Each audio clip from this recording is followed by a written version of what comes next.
Hey everybody, how's it going? Danny Soleil here, aka Travel Man Dan, aka Reading Man Dan, and welcome to day 18 of my 75 hard journey. Woo! Way to go, D-boy! High five! Yep, today's the day, number 18, and I'm going ahead and doing the 75 hard journey. It's not been easy, but I'm getting through it, accomplishing each task every day. Going ahead, making videos here. Hope that you find them entertaining, and most of all, I hope that I can go ahead and inspire at least a single person to go ahead and give this a try. So here we are today, day 18, as I've said before, and now what are we gonna do for a video? Now, luckily, I went ahead and got in my second workout today during my lunch break because it's pouring out. It's raining pretty hard. I'm actually at the doctor's office about to go in and do my physical therapy, but before I do that, I wanted to go ahead and finish today's episode. Today's episode is a continuation of yesterday when we're reading from the book 75 Hard, A Tactical Guide to Winning the War with Yourself.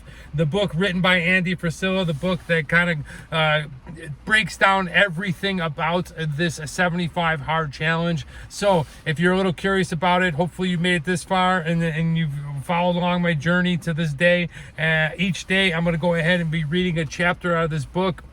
I know what you may be thinking is like, wow, how boring, but I'm Reading Man Dan. I'm also kind of getting ready for the new preview of what I'm going to be doing and my new series for Reading Man Dan. So I thought it'd be cool to go ahead and do this. Plus, let's be honest, it's really friggin' hard to make a video each and every day with content about the same thing, what I'm doing. It's kind of like the way YouTube really sparked off and got big like in 2008 with the daily vlogs. It's kind of similar to that, but you know what, I think it's pretty cool, and I'm going to continue doing it, and it helps me practice. So here we go, let's get started. Yesterday we read chapter number 1. Now let's do chapter number 2. Chapter number 2 is kill, kill, kill. Now, not in a literal sense, right? Let's find out more. I'm generally sorry for you if your dad is a loser and you don't want to be anything like him. Me? My dad has always been my ultimate rock and role model. Like me, he wasn't some gifted genius. He wasn't Jesus either. He did a lot wrong, but he always made sure to point out his own mistakes to my brother Sal and I to try to keep us from avoiding them. That's the part I will always respect most about my dad. He owned his shit, always. That's a lesson in itself, right?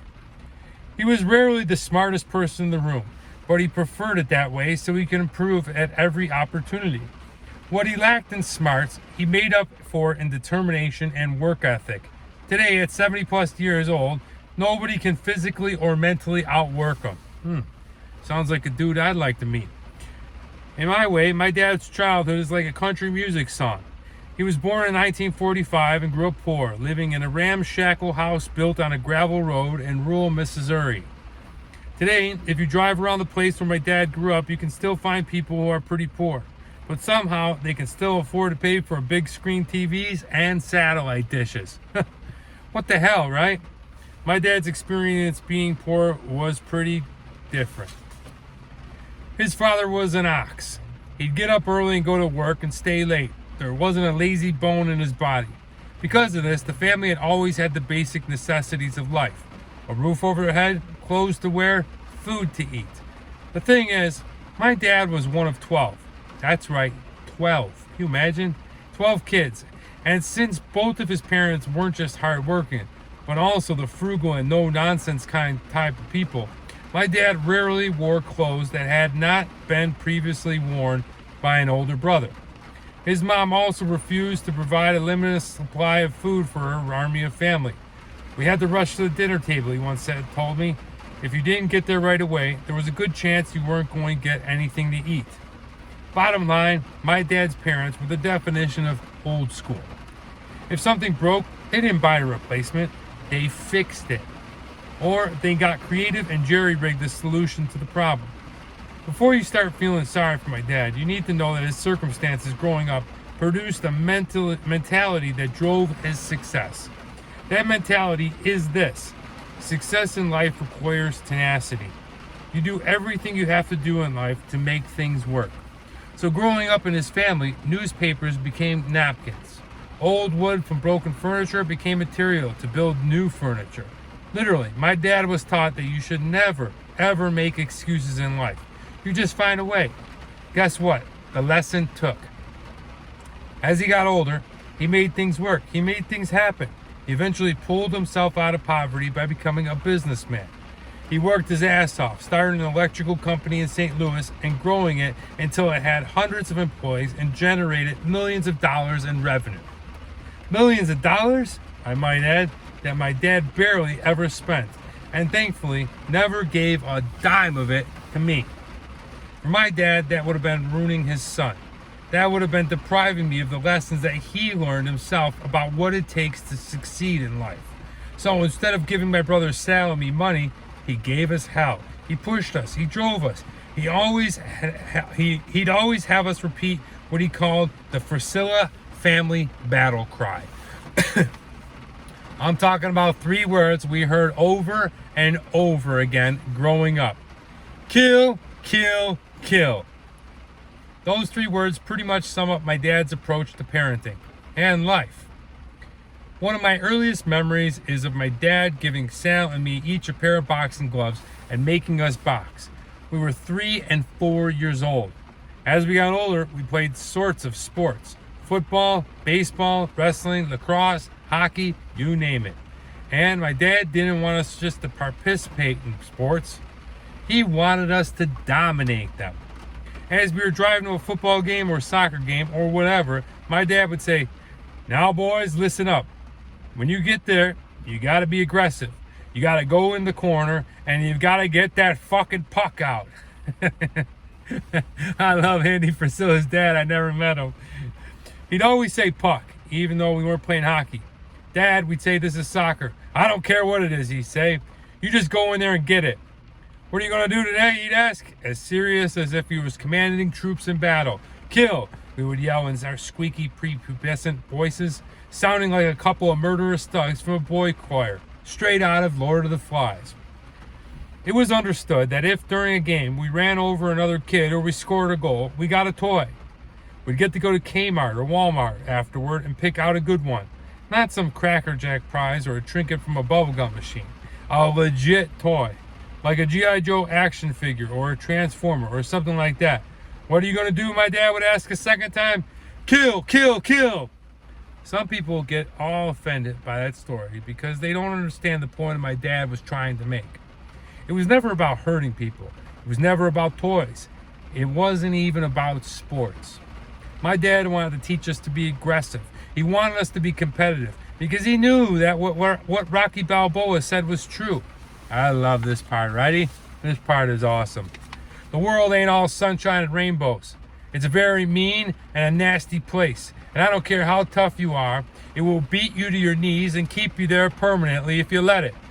You, me, or nobody is going to hit as hard as life. But it ain't about how hard you hit. It's about how hard you get hit and keep moving forward.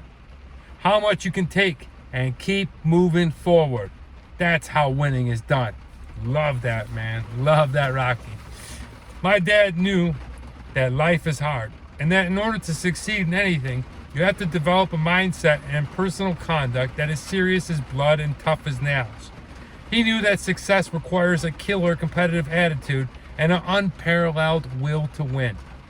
My dad was, and is, a realist about life, as am I. And people who are realists understand that life, I'm talking about our whole human existence and experience, is set up for competition. Think about it. You look at video games made for a 2-year-old. It keeps score. Life on planet Earth is not kindergarten. It's kill or be killed. The world is not a playground. It's a battleground.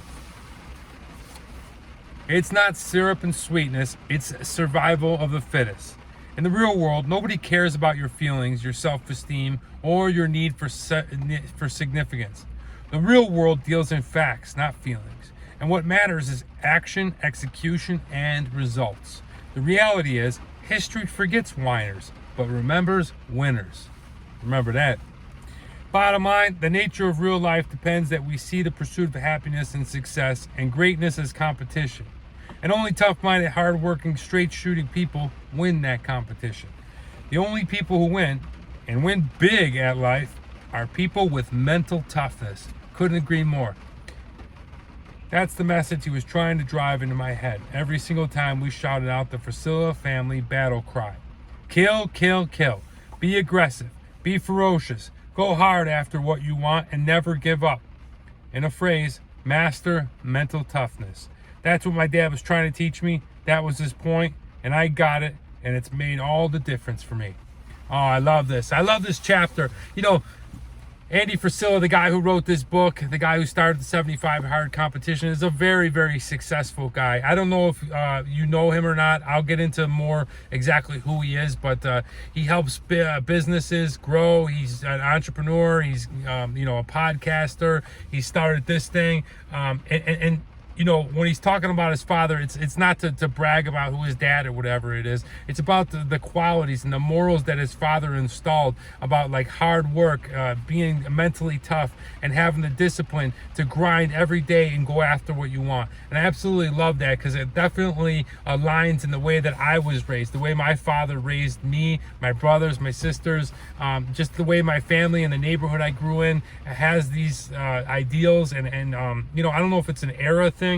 You know, everyone shits on the millennials and things like that, but actually they're really smart and hardworking too. I don't think it's that. I think it's a very specific way that you were brought up through parenting. And Andy Frisilla talks about this.